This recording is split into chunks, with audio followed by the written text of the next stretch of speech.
So moved. Second vote, Yes. and then also a motion to approve the June 4th, 2026 special meeting minutes. So moved.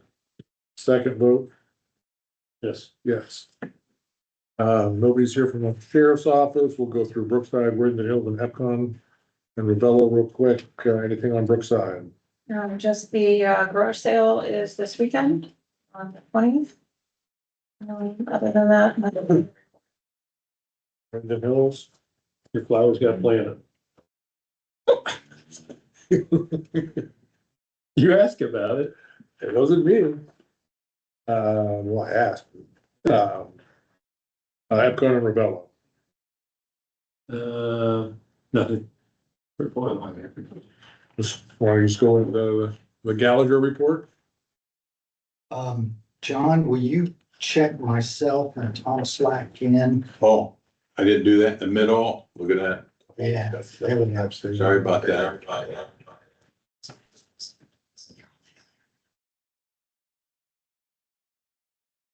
Okay. So you want me to go? Oh, my mic was on.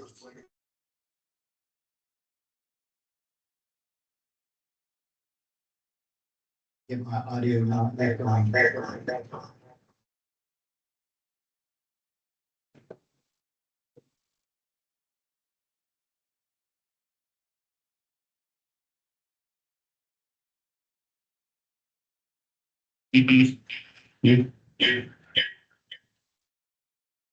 There we go. That should take care of it. Okay, thank you.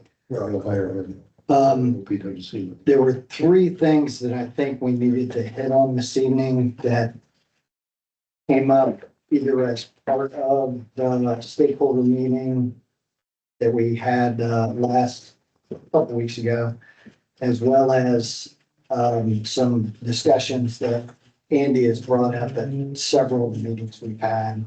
I'll probably start with that one. Let me see if I can share my screen here.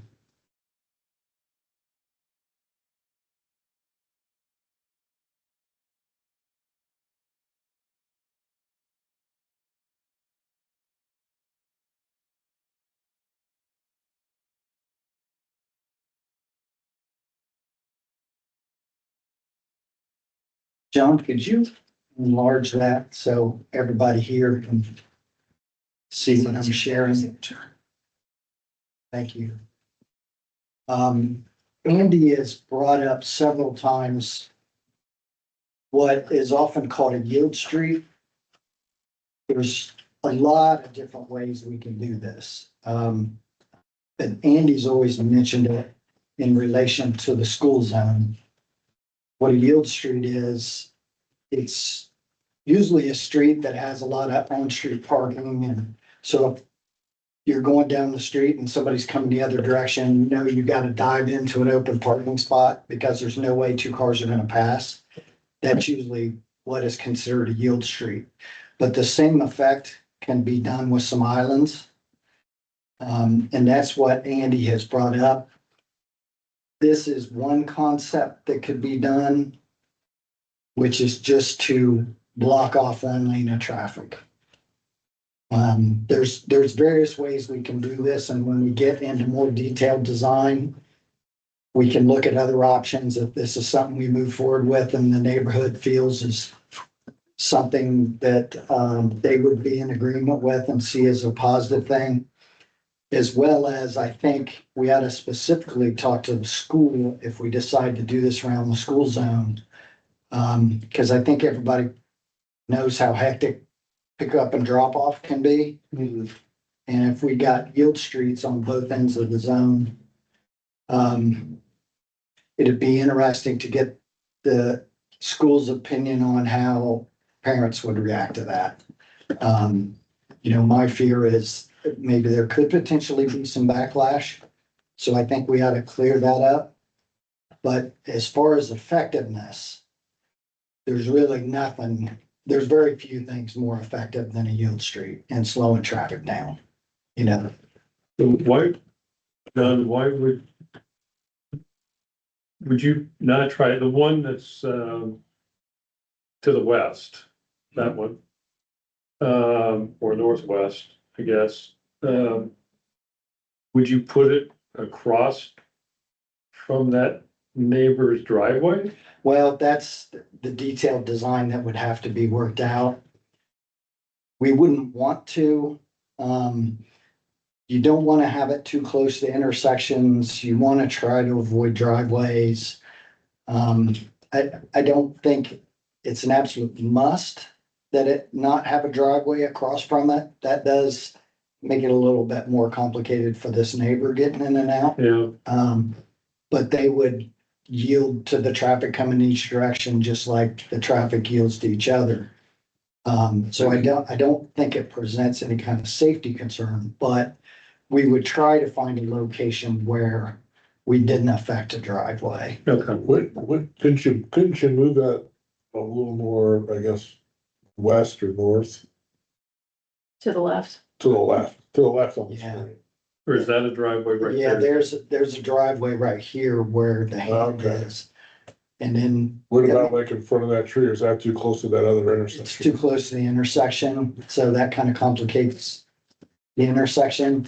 But we could take a look at that. You want to stay about 150 feet away from an intersection for any traffic calming devices. Is sort of the typical rule. And we may get this down and find out we do have that 150. But these are gonna be tough to wedge in because you can see along here, we have lots of them. Well, you don't have to put it by the school though, do you? I mean, Not necessarily. That was just Andy's idea that we do it on both ends of the school zone. He thought it would benefit, the heavy pedestrian activity there during drop off pickup. So physically, is that raised concrete? Is that, We can do it however we want it. Typically, it's curved, but Mike and Draco, when he was here last meeting, suggested that it be similar to a speed hump, that it be a somewhat mountable item like a speed hump, except it would have this shape. So there's a lot of things to look at during. is it like painted, like striped or something? So Can be.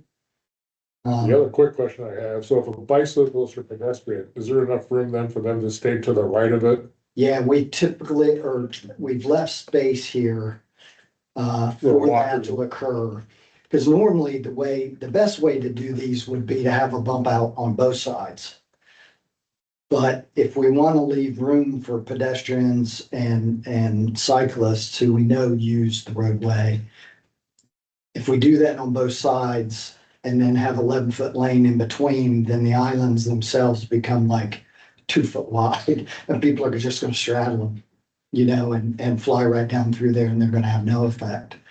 So I think we're going to have to do it one side of the road. I mean, if we didn't have such an issue with all these driveways, we'd put one here and then we'd put one here on the opposite side and it would be a like little a slow the longer. path? Yeah, they would snake through, but we're gonna have a hard enough time just locating one. But we could look at that, if this neighbor here said, I'm fine with that. If it's gonna slow down traffic in front of my house, I'm fine with it. We could probably put the other one here in between this driveway and this driveway and make that happen. And then we'd get a better effect, but this is more kind of detailed design discussions.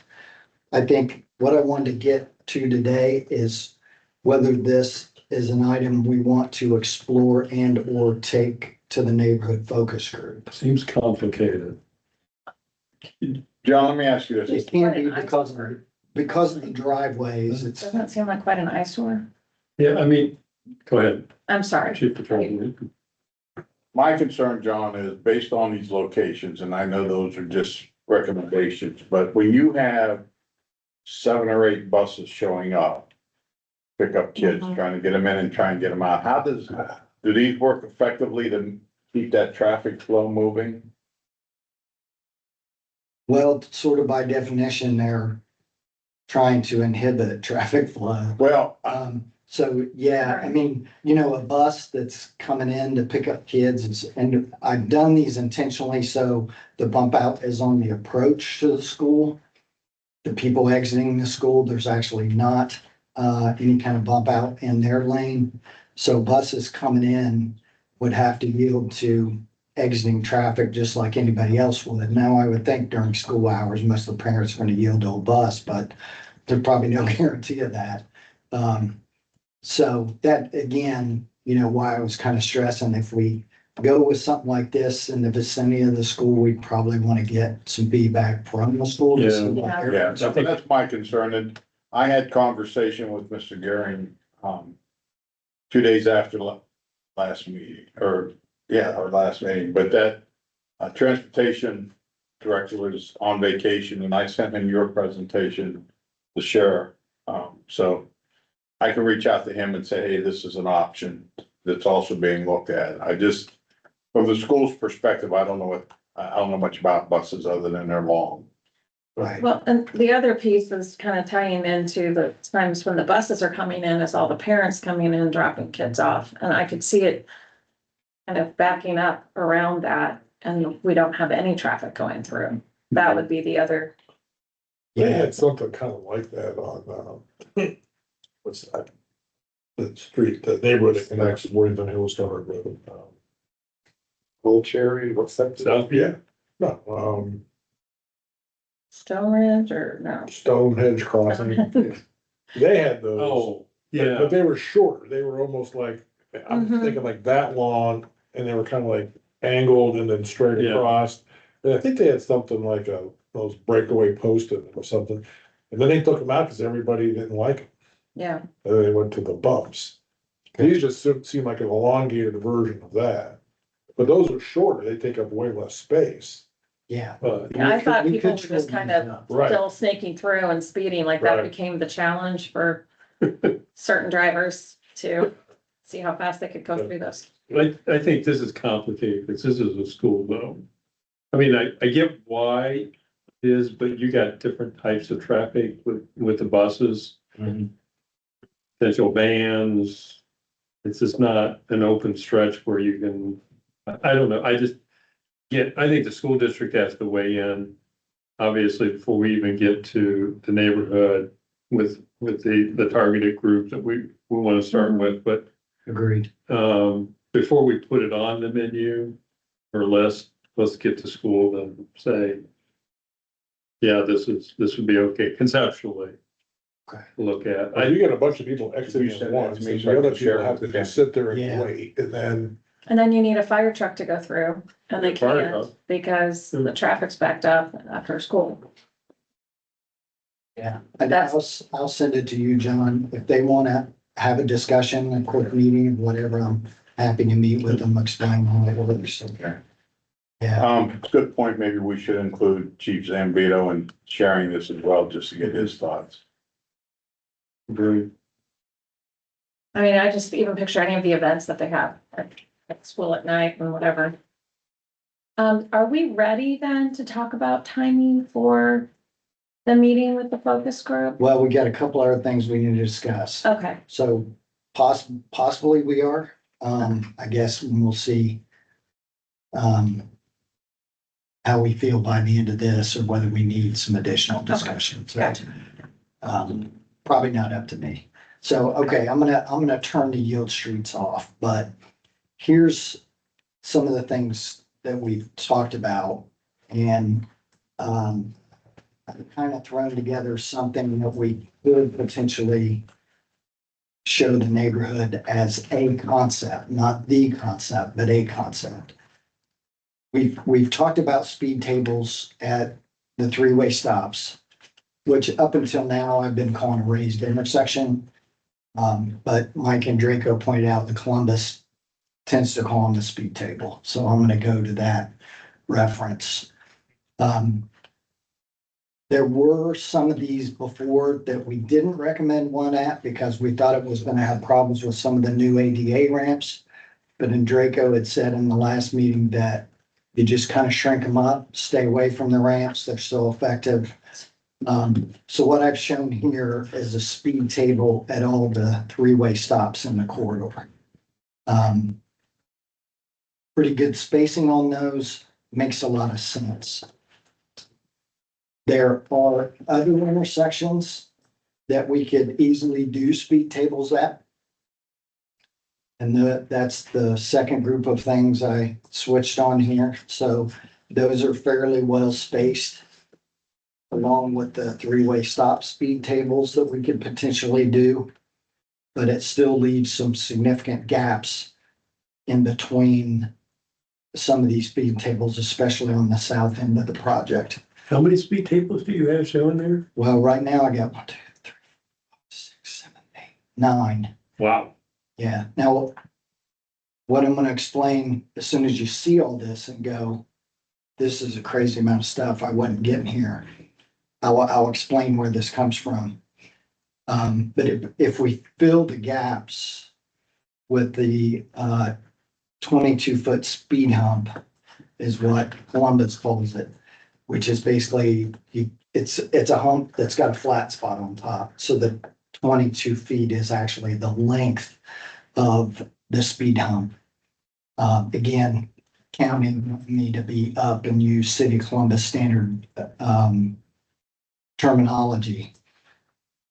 This is what we end up with. And you can see this is a lot. What the intention is here, there's a lot of research out there, but what ITE, Institute of Transportation Engineers, has settled on is that 260 feet is about the closest you want. Traffic calming measures spaced. 500 is about the maximum you want them spaced. If you want people to stay at 25 throughout the corridor. The research has shown that if you go much above 500, if somebody wants to go 35 or 40 in between your humps that might be 1,000 feet apart, they're going to get to that if they want to. There's a few other university research publications. I believe it was South Carolina that goes with 600, and Pennsylvania did some work where they kind of verified the 500 as a max, but everybody's pretty much 250 to 500 as far as minimum to maximum spacing. So while on this graphic, it looks like a ton of traffic calming measures, which it is. But McVeigh end to end is 7,000 feet. It's over a mile long. So, it's a mile and a half. So if we want to calm throughout the whole entire project, this is sort of a concept that we could potentially discuss with the neighborhood. I'm not proposing it as the concept, but just a concept. And even with this many traffic calming, there's a couple locations where I think we're still above 600 feet apart. Just on this graphic, it looks like it's a ton of stuff. But it's a long corridor. So sort of the requirement would be that we would have a lot of stuff like this. There has been discussion about OPWC and I see Tom's on. The county did make the statement that intersection speed tables, they would be able to do as part of a resurfacing program. I don't know if that was his suggestion that it would be paid for as part of the resurfacing program. That was where my head was going. Mm-hmm. Okay, I thought maybe that was correct. Yeah.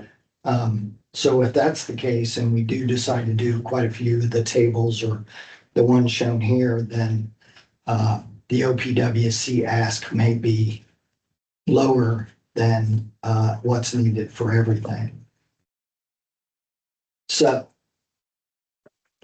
on to Michelle's question, do we think we're in a spot where we're ready to go to the neighborhood focus group? Well, I think we're in a spot where we're ready to go to a focus group Yeah, of residents. If that's what you mean. yeah. Yeah. We're gonna get to the more general open house later on. Right, just the Yeah, subset of How people. many people were we talking about for the focus group? Like 10, 12? Yeah, it's a small number, and I mean, they're strategically selected based off of being all along the route. okay, But that would be one you'd want it. Mm-hmm. I mean, and depending on how quick your school gets back to you in like Zambito for like those other ones you showed us earlier. I feel comfortable talking to a focus group that that's a possibility, subject to input from, you know, I heard school. fire and school. And that it may come off the table. You know, I don't want to present something to the general people that unless you know everybody's on board. It's vetted, right? Yep. So timing wise, we have previously discussed the beginning of July after the holiday.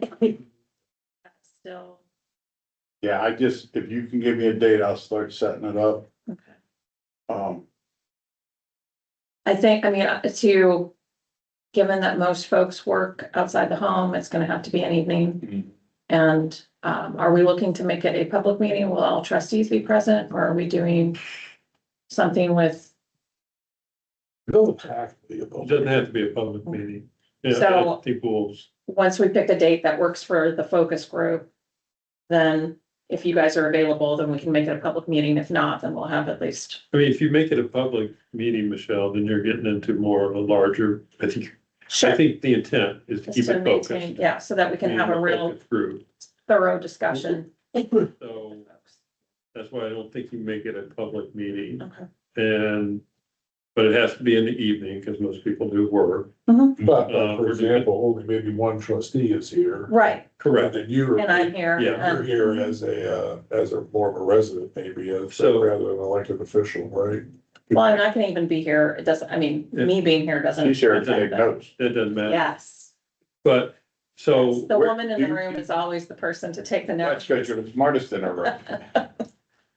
Do we want to do that here, Michelle, or would we want to do that Well, I think offsite? if we're with a smaller group, we can still do it here. here, It's the larger neighborhood meeting that we No, need I to just- for something for. I want the Yeah, neighbors to feel comfortable where they're Right. going.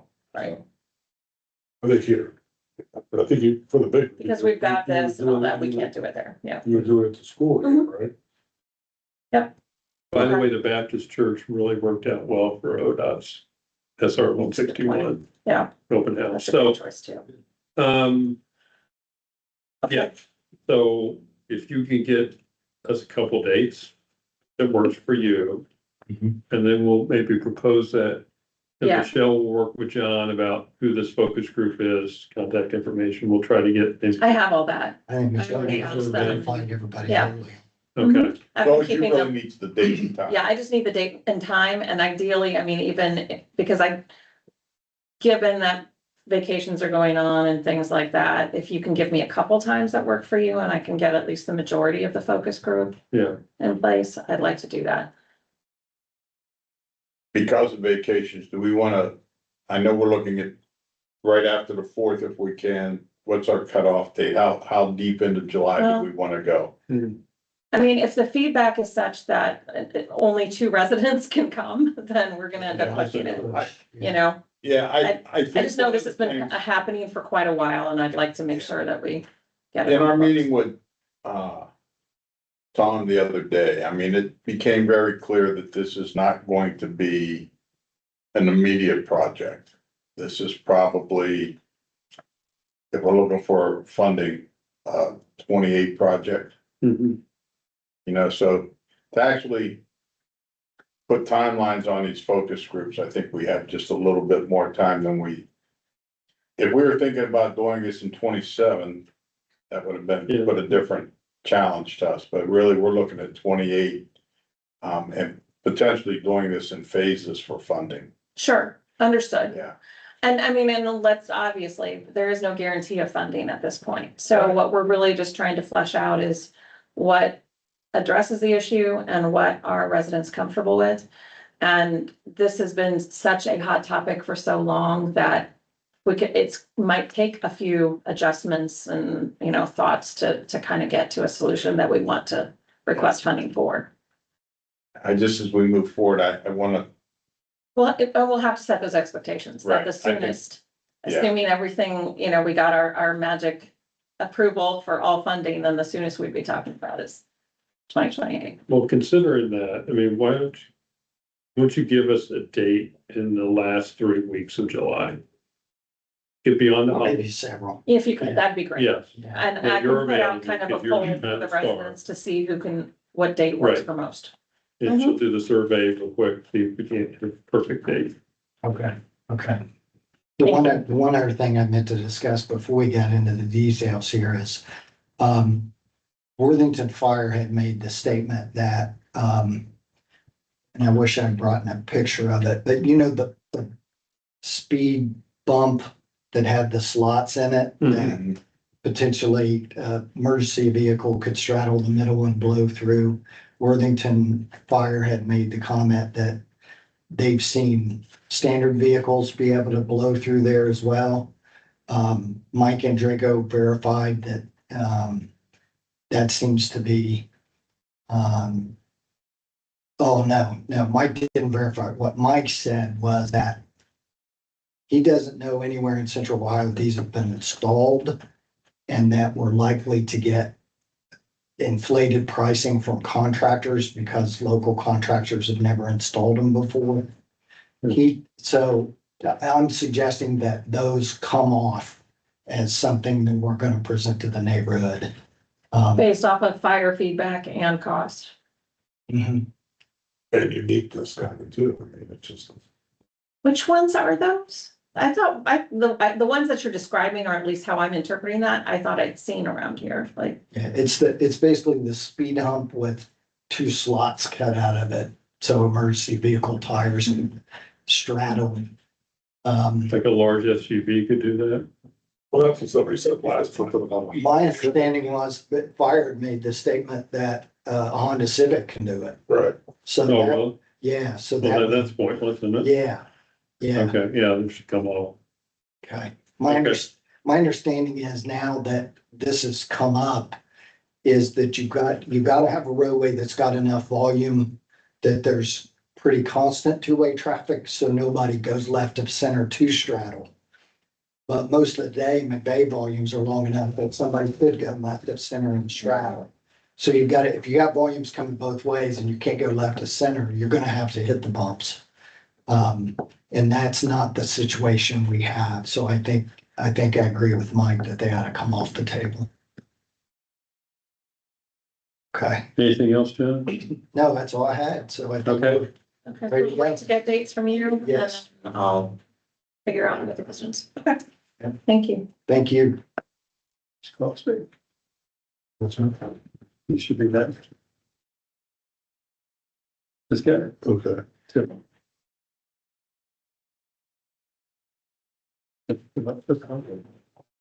We'll see. You go there. I guess next under public comment would be, Andrew regarding tip. Yeah. How we doing, Andrew?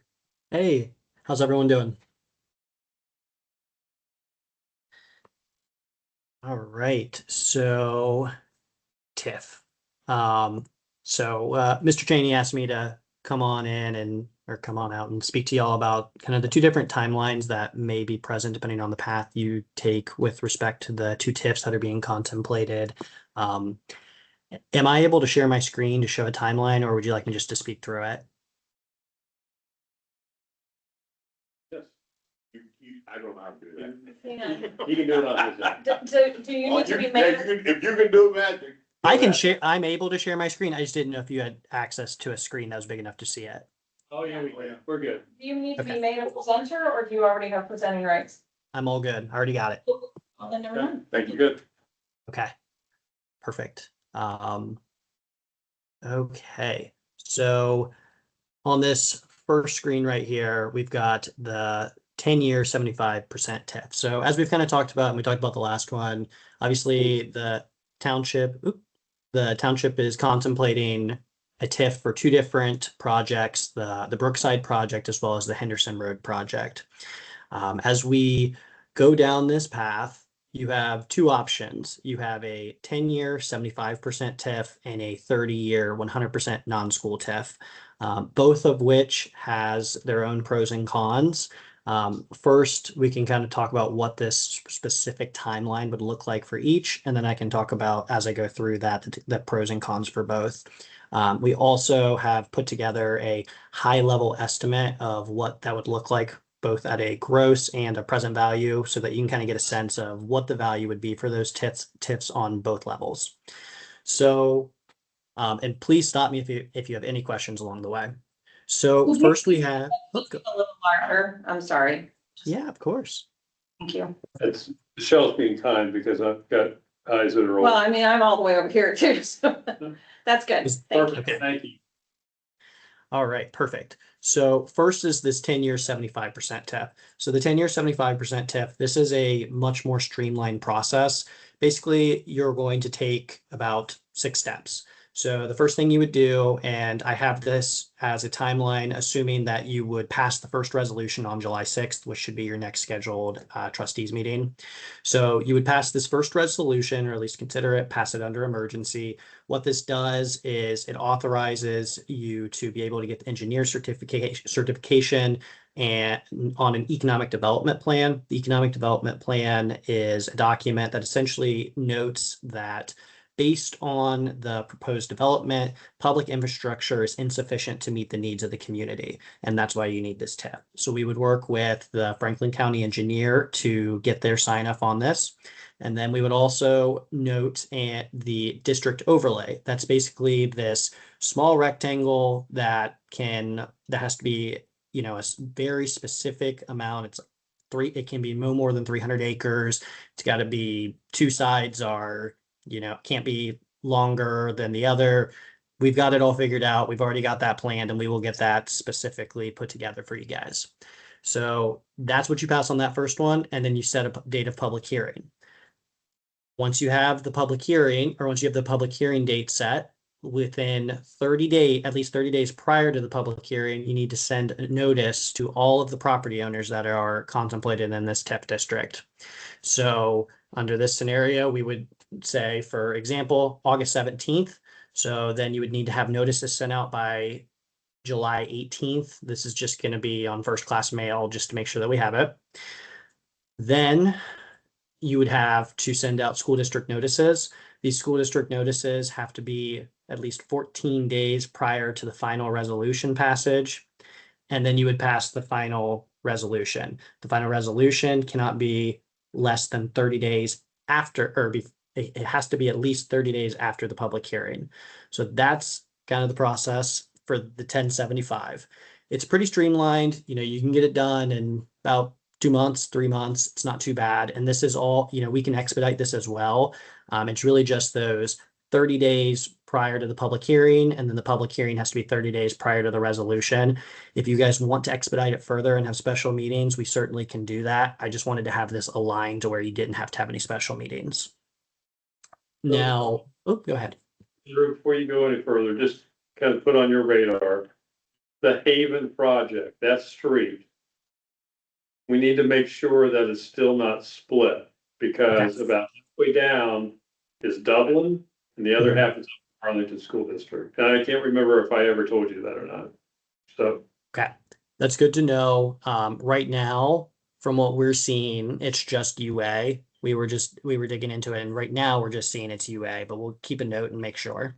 And then, so going to the 30-year 100%, it's, as you can see, a little bit longer of a process. And the reason for that is because the TIF statute has this pesky little rule where anything over 10 years in duration or 75% in exemption level requires some additional approvals and notices. So now, when you have this 30-year, you also have to send a notice to the county commissioners. This has to be done 45 business days, not normal days. It's got to be 45 business days prior to the resolution. What this does is it puts them on notice, and they have the opportunity to object to this. And if they object, then you have to compensate them for what they would be owed under the TIF, and they will get that property tax revenue.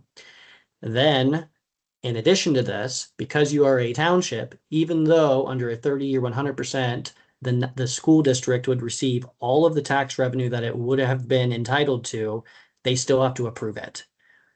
You know, there's situations where maybe the school district doesn't want to approve it. I don't know why they wouldn't, but that is something you have to consider. And that does add a little bit of lag time into the overall process. So for this example, I have this one being done if we start on July 6th by October 19th, kind of building in a little bit of time and buffer to allow for the school district to pass any additional or to pass their approval resolutions to get this through, because that needs to be passed prior to the final resolution.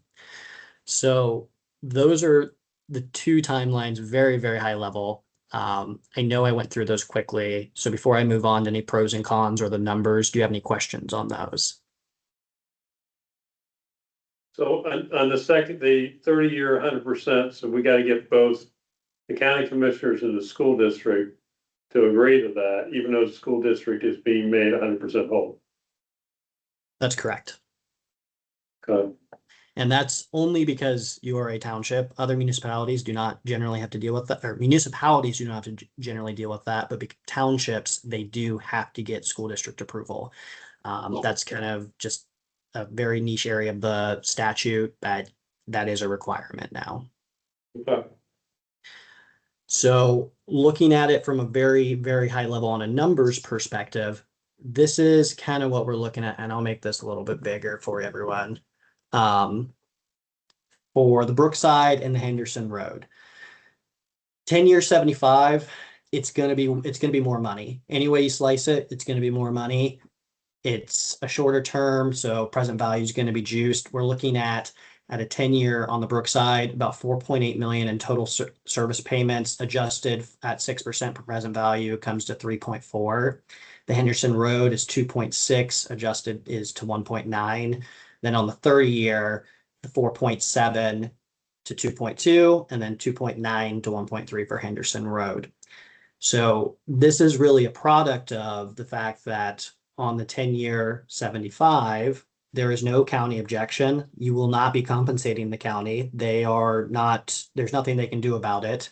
And the school district is going to receive less money under the 10-year 75 than the 30-100. And that's because they will only be receiving the property tax revenue generated from that unabated 25%. So when you're considering which option you would like to go with, be it 1075, 3100, of course, there's the timing perspective and the additional steps that are required with the 10-year set or with the 3100 versus the 1075, but it's also a policy decision. That I can tell you with confidence that the treasurers of both of these school districts are very savvy. And if you would like to have a candid discussion with them, you certainly can. But that is ultimately up to you guys how you would like to handle either of these approaches are done. I can tell you that in 2022, the approach you chose was the 10-year 75. That's what you did on the Epcon property. I'm trying to figure out why we wouldn't do the 10-year 75. If you're looking at it from purely financial, the 10-year 75 is absolutely the better decision. The only reason why you would do the 30-100 is if you think from a policy perspective, you would prefer to ensure that the school receives everything that they would be entitled to.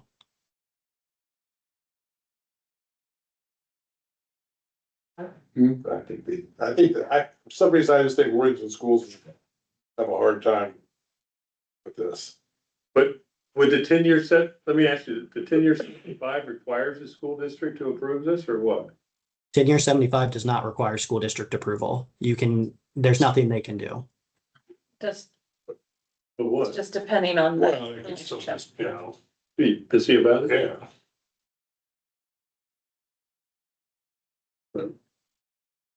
People get pissy because they spend all that tax money on campuses too. Turf fields. See their fields. Turf fields, turf baseball. So, okay.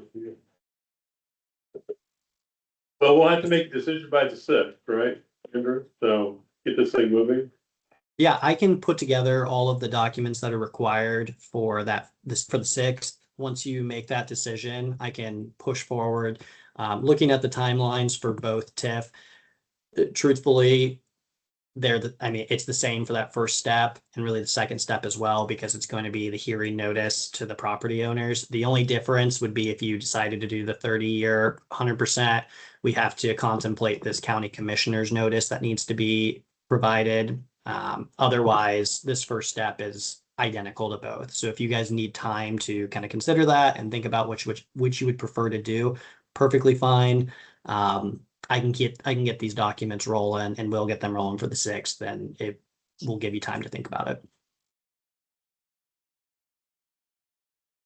Can you share that deck? Yeah, absolutely.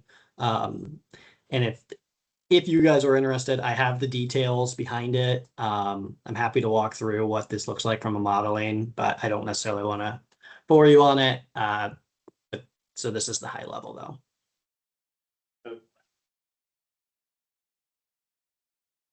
So let me ask you this, Andrew. So we'll take Henderson Road, the Haven project. I can take that money.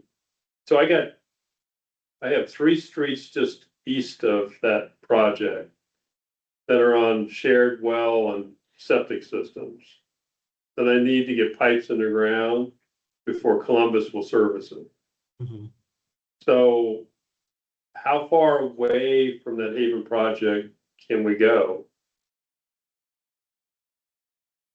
It just needs to have some service to the Haven project itself. So if we can make the argument, I would need to look at it to see how far away you're trying to make a reasonable judgment. And if you have an idea of how far you'd like to, I think we can dig into that further, and I can tell you how comfortable we would be.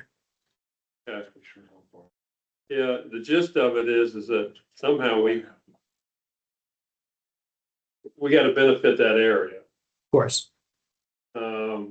And this made sense to be able to do that. But yeah, let's talk about that more specifically, because that's the whole genesis of having the conversation, I guess. I mean, Brookside's a little bit different because we could use that directly for Brookside West, which connects to that, for instance. We could do sidewalks, lighting, we could do all kinds of things. Right. And I thought in the previous discussion we had that it was determined that even McVeigh, for example, would not be Too far, too far because for, technically they all connect. well, If you not- want to draw a line through the country club and Over the grass, over the grass and through through the woods. we'll Well, I talk. mean, I we'll thought talk about that was kind of but I mean, that's a meaningful detail to be Yeah, able we need to. to know. Mhm. Okay. Yeah. We'll have a conversation. Sounds good. Okay. Does raise a lot more money though. It does. Mhm. Now, the only caveat I will bring with the Henderson Road project, we don't know for certain what the auditor is going to value. So obviously, there is some improvement already on the property, as you noted. We need to see if the auditor, when she releases the new tax year, the improvement value, if any of that's been picked up. I don't think it will be, but we won't know until that's released, and that should be released here soon. Okay. Okay. That would just lower that benefit a little bit, but nothing too terrible.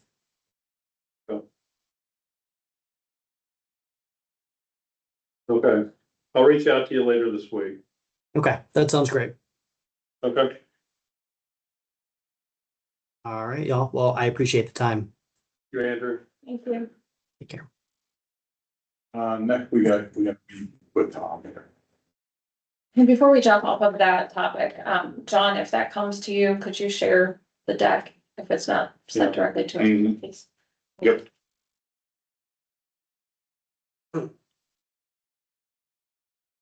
Systems.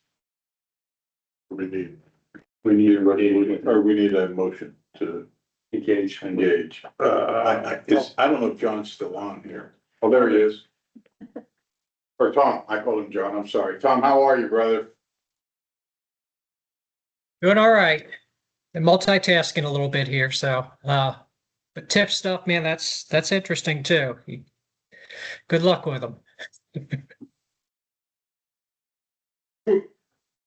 So Tom, I know that you met with, Ian and John, last week, I believe. Talk about some assistance for applying for OPWC funding, and obviously this all kind of ties in a lot of different ways to what, John Gallagher is doing and what we're looking at over at Brookside.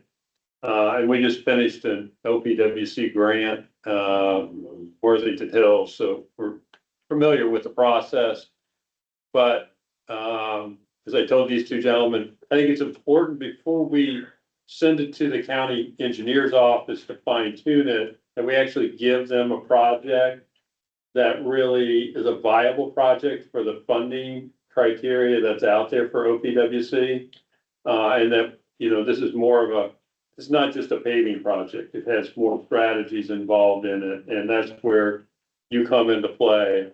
And that's why I think that we need to get with you and come with a more holistic plan to give to Barb and Ronnie at the county engineer's office, and then they can fine tune it and give us the extra points that are so good at getting for us. So. What did I miss? Is that okay? I think you've got it. And John and Ian, again, appreciate the time. I think we, even brainstormed, got a little creative and tried to talk reality. Appreciate you mentioning in the earlier part of the call. I do think that to get all the ducks in a row and make sure that we're on the right side of the delivery portion, which is a very important part of OPWC scoring criteria. They are very attuned to, if you say you're going to deliver, a lot of scoring goes to having your plans ready, having everything set and ready to go. There's certainly some things we can do this summer to get an application set up in the framework of it, should there be a way to move quicker. But I think really the wiser course is to look at not this upcoming cycle, but the following year cycle. It should line up pretty well with the development that's happening on the south side of 161. It should line up pretty well with your maintenance needs on McVeigh.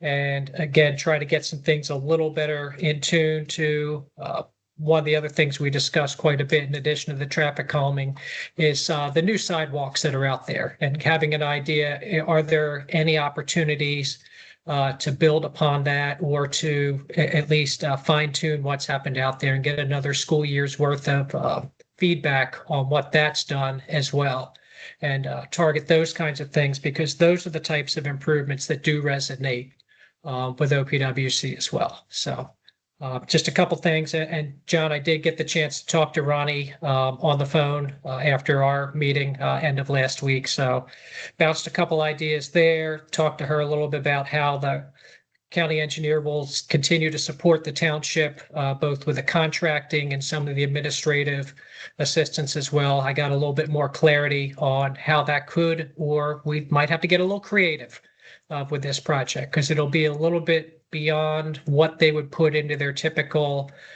paving program that they, again, that the county does support the township on a regular basis. But she also saw a way that maybe again, the traffic calming could be incorporated to something like that. So a little more talk on, again, how that could be delivered for construction and trying to bring all that together as well.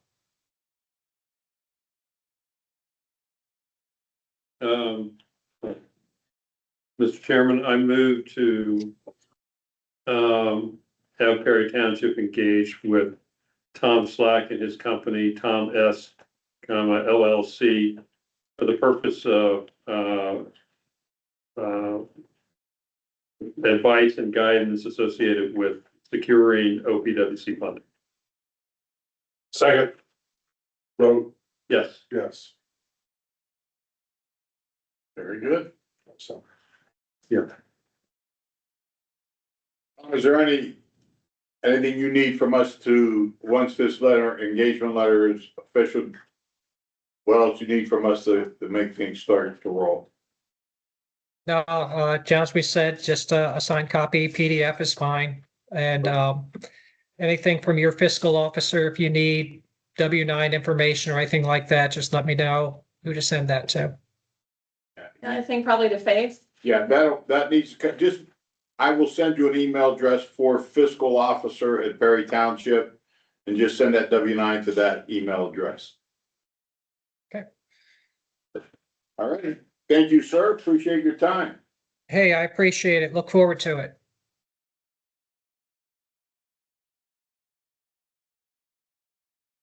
Anything else? Under a 50-minute public comment period. Zoning. We have nothing to report. Road department. Just a little update on the safe route to school. Sidewalks, the cracks in Worthington Hills have been replaced in the sidewalk up there. Restoration is done in Worthington Hills. Brookside, they did cut the control joints in, did some patching along the edge of the sidewalk deck where it kind of tipped off. And I'm still working to get the restoration done. We met with Andrew Jones, the project manager, and gave him a timeline, get an answer back to us when they're gonna be in there to do that. Are you happy with the repaving and everything on Candlewood and Beach Lake? I am. I walked it the other day. I thought it came out very nice. So is the remediation on that side of the project done now? On the, It isn't Worthington Hills. What we are arguing about is Brookside. right, but I thought there was still some, You're talking about just the Fixing. sidewalks? I thought there were some adjustments that had to be made with something else too. Well, there is. There were some cracks in the sidewalk. Okay. They've been replaced. Yeah. I got you. Um, Okay. The resurfacing project up there, Becker last week replaced, 7 of the driveway aprons that we asked them to replace. In a few locations where, the curb had already cracked, near catch basins, they replaced that. Today, they were up there this morning to do some asphalt patch, in front of the curbs that they had to replace. They had to cut out a section to, patch that area. And I'll be working with them on some, adding some topsoil in different locations. A few mailboxes that they still need to fix. Make sure you copy me on that email. Yeah, I'll send it back to you. Thank you. Anything else? That's all I have. Fire and EMS. No report.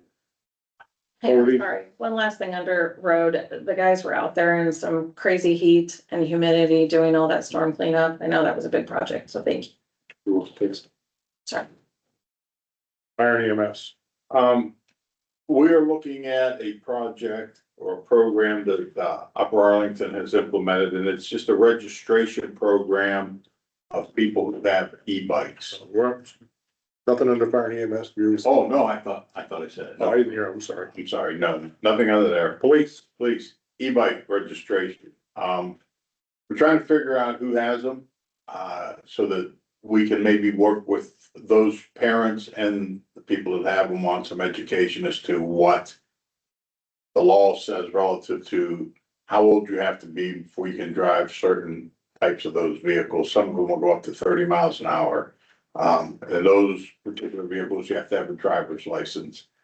But anyway, this is just kind of an informational thing for the board. We're working, Upper Arlington has got a registration program and they're right now putting together this educational piece. So, once it's all in place, we're gonna borrow their educational piece and we're gonna just mimic the registration.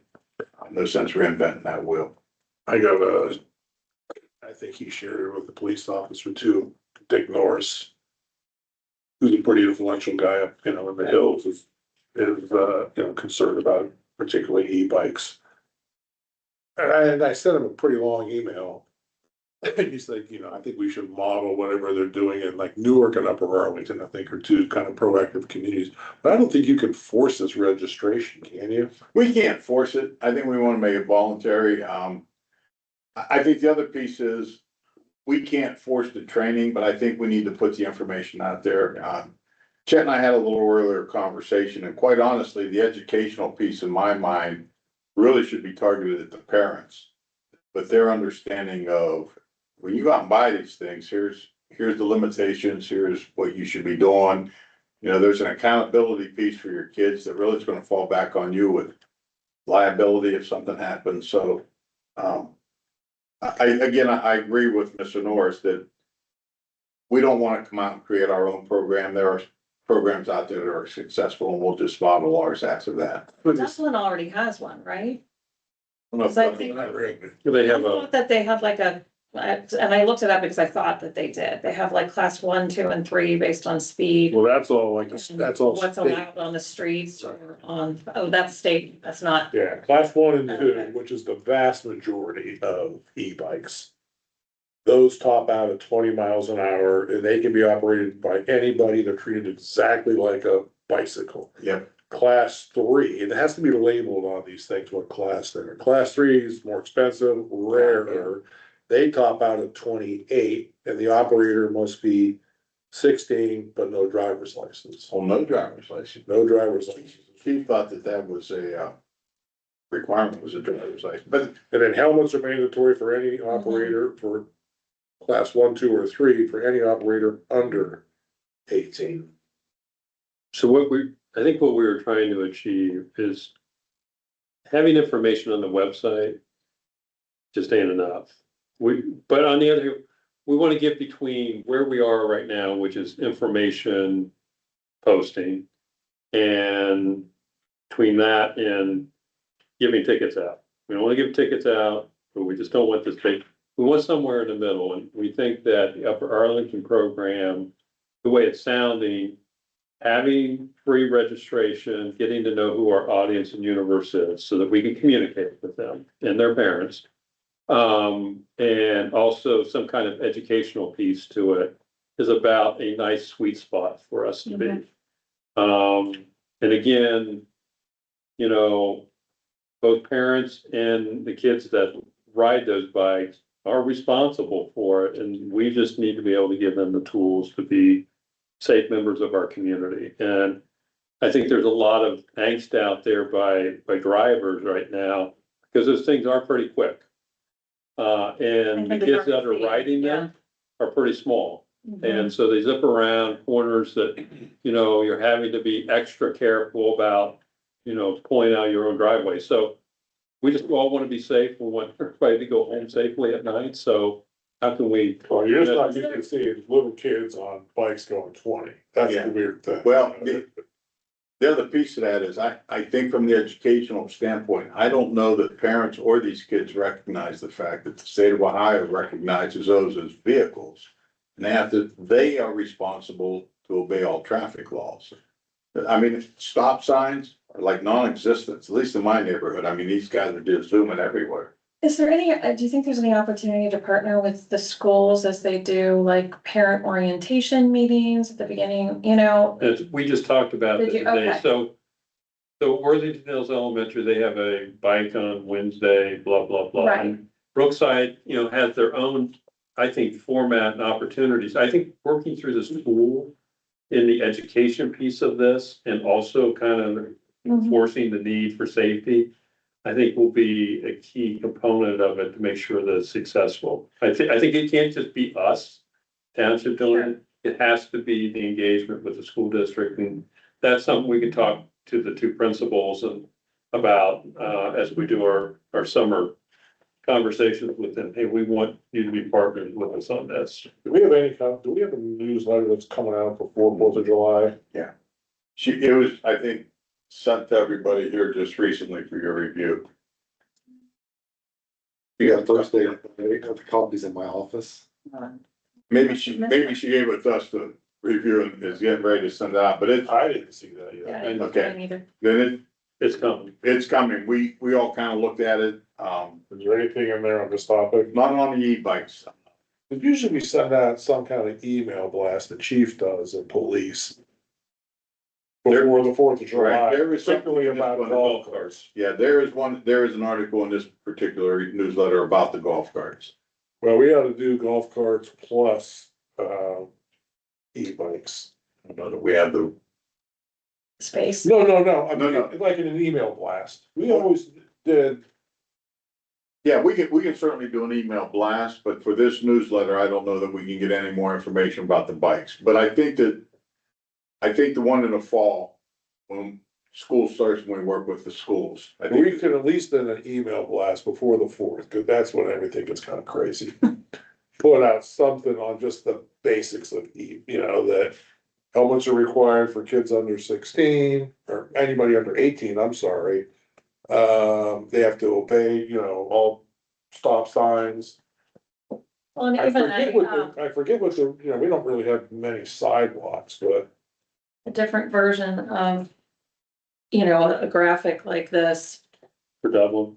Yeah, but something like that, that kind of has some of them, but we could add the helmets to it. I think we actually have that on our webpage now. Do you? Yeah. We kind of put some things out there. Been a month, I think, that we posted things about e-bikes on our webpage. I'll follow up with what Steph. did they say about these on sidewalks? That's spelled something clear. I was just gonna say, we don't have any sidewalks, obviously, except around the school, but I thought I read something in the Ohio Revised Code or Administrative Code or something that about e-bikes on sidewalks. It's supposed to be on sidewalks. They're a vehicle, it's supposed to be on a roadway or a bike path. Right, so that's where it says like allowed on streets and shit, it just doesn't say, to your point, does not allowed, Right. perhaps is the part.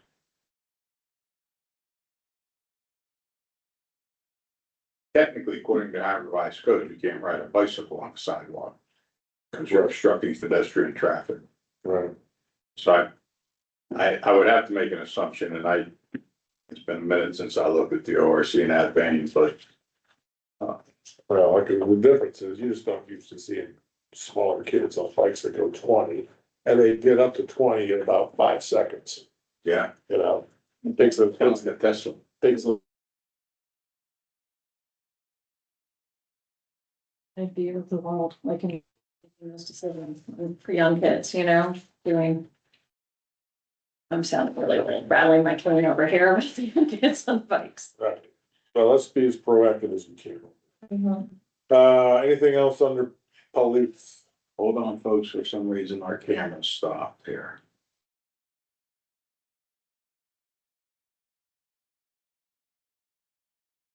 The cameras,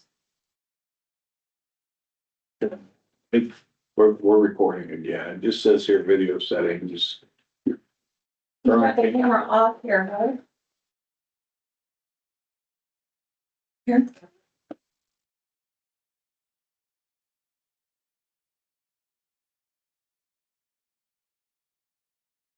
There you go.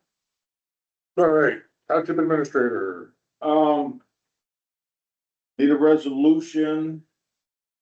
We have a resolution amending the transient vendor regulation rules, and I think that's, I've got it here. you have it right there. Here, do you want it? We've discussed the changes that were made in here. Basically, we upped the registration fee, we created the new IDs they're required to wear anytime they are in the township.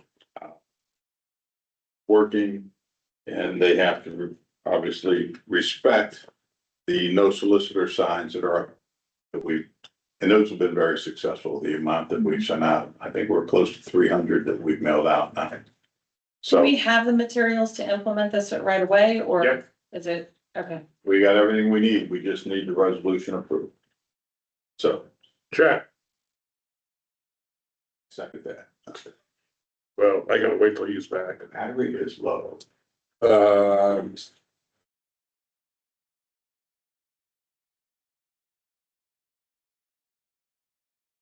Sorry, was there, did you have a question or item that you wanted to cover while we're waiting here for a minute? Just so you know, Mike Hoffman on West Case Road.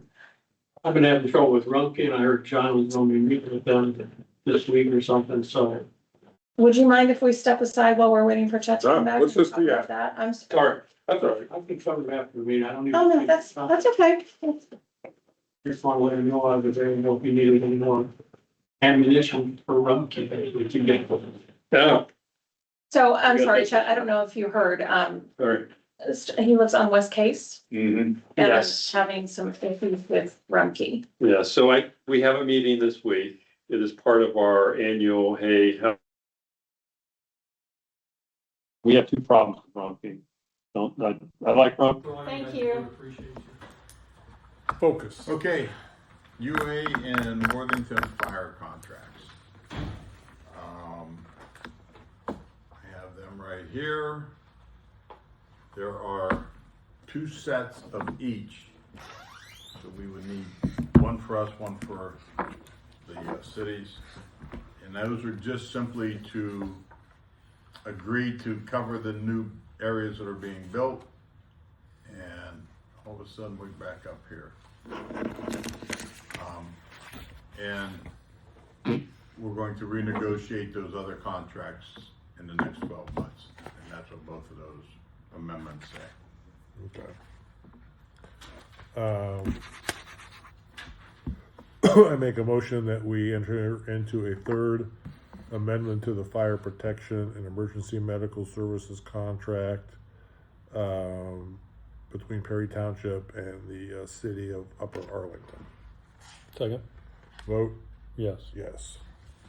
And then I make a motion that we enter into a third amendment to the fire protection and emergency medical services contract with the, Amendment. It shouldn't be an amendment. this is just, I make a motion, strike it, start over. I make a motion that we contract for fire protection and emergency medical services contract with the city of Worthington. Second. Vote? Yes. Yes. Okay. Again, guys, 2 sets of each one of those. Yeah. Our next agenda item is the county prosecutor and I have been having a number of conversations about the audit and OTARMA paying, the auditor's requirement to report that to the Ohio Attorney General's office to ensure that the township is made whole. Everybody, I've sent all the documentation, copies of the canceled check and the deposit and all that. The prosecutor has sent the Attorney General a notice saying that they are satisfied and no need to have any further action. The Attorney General is now going to reach out to the auditor and that will basically take this off the books. Gotcha. So that case is pretty much being closed out. Just a heads up, I sent you guys an email. We got this public records training and it's scheduled for August the 18th. I am going to work with Mr. Steuben-Rouse to make that a Teams presentation, but you're welcome to attend if you want. The session for you guys would just be in the morning. And there's an afternoon session Exactly that what really it looks talks like in about front of my house. body cams and cruiser cams and stuff, and that really doesn't apply to any of us, so. Thank If you you for guys that. are interested, we'll get you signed up for that. And it will still serve the requirement Yep, if it's for you remote guys. for Yeah, us? Okay. yep. Okay, before you get to the next thing, could we just go back and approve the amendment to the transient vendor regulations? Oh, We didn't do that, we lost him. Yeah. sorry. I make a motion that we amend the transient vendor regulations, rules, and procedures governing the unincorporated area of Perry Township. Second. Vote? Yes. Yes. Okay, sorry about that. That's okay, I apologize, I forgot he No, I'm sorry. had stepped away. I have an old man's disease. And then the final item that I have, there was some conversation about setting up a text message system for communication with the residents. I'm not opposed to it, I'm just curious how we would go about gathering cell phone numbers for everybody to text, first of all. I mean, we can't get people to sign up for e-blast, I don't know how. I'm sorry, just to make sure, are you talking about like emergency notifications, those kinds of things? Where did So this come from? I only brought this up as a conversation. Okay. By So the look on your face. Don't I'm- shoot the messenger on this one. So I know we have talked about this before and it may go nowhere. And so and yes, the answer to your question is yes. It's about emergency notification to the residents. So two hurdles about this. One, if it's not already built in our system already, it'd be a cost conversation. The second thing is exactly what the administrator said. Darn it, if we can't get their email addresses, how are we going to get their cell numbers? So residents, and I got this in the Civic Association meeting, okay, so take this all with a grain of salt, is that residents want to be notified, but they don't want to give their contact information. It's almost like, Well, send and me then up it's a public smoke record signal. Too, right? So Huh? then, if they gave us their cell phone number, is it public record for other? That's a good question. I'm just bringing it up as a conversation. I'm not asking to do anything. So, Mike, we could just kill the idea. I'm just bringing it up. I have no stake into this one. It is on my list, but I can easily on the scratch list. it off my list. Do you have a taco? So we can't forget. I have to be honest, I think that it creates some challenges that, based on the benefit that we would get from it, I don't think it's worth the time to explore. I just don't see people giving us, There's cell There's cell numbers. There's phone. one thing giving up an email address, it's another thing giving up your cell phone. Right. Okay, yeah, thank you. okay. The one I skipped an item, I had sent you all that notice about our opportunity to opt out of the Franklin County Urban Program. We don't have to do that. I'm recommending that we don't do that. We don't have to do anything to stay in it. We're automatically in it. The benefit of that is that there is monies available if you have a resident who is struggling with utility bills and things of that nature. There are dollars available through that program that could potentially help them. So I think it's worthwhile just to stay a member of that. Again, there's no cost to us. There's no obligation on our part. We're just a part of it. And I asked why they mailed the letter about opportunity to opt out, and they said, well, it's law. We have to let you know you can opt out. I don't recall ever receiving a request, but again, Yeah. if And I don't know how it often they doesn't do cost that. anything, it doesn't impact anything negatively by us participating, then from my perspective, we would stay in. Yeah, that's what I think That's too. what you and I discussed, Yeah. yes. Just don't. So I just want to give you guys a heads up. We're not opting out. And that's all I have, sir. Thank you. Fiscal officer, Okay, so first I would request a motion to adopt the annual tax budget for fiscal year 2027 and authorizing submittal to the County Budget Commission. The only modifications that were made to this were after our budget meeting was based off of that feedback, so where we adjusted some items. I'll make that motion. Second? Vote, Yes. yes. Next, regarding the road district, I request a motion to approve a resolution authorizing and requesting the levying of the 0.5 inside millage in the Perry Township Road District. This is related to the initial 1988 resolution 66-88. Go ahead. I'll make that motion. Second? Vote, Yes. yes. Next, I would also request a motion to approve a resolution authorizing the collection of 4 tax levies and suspending for 1 year the collection of 3 tax levies for fire protection. This is related to levies that were passed in May 1984, November 76, November 77, and November 74. I'll make that motion. Second? Vote, Yes. yes. Next is a request for approval to authorize Perry Township, Franklin County to participate in the State of Ohio Cooperative Purchasing Program. I'll make that motion. Second? Vote, Yes. yes.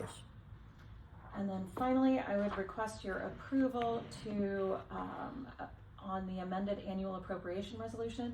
This is the adjustment to the general fund to remove, or to reallocate the charges tied to the administrative employees from the road department to the general fund. I'll make that motion.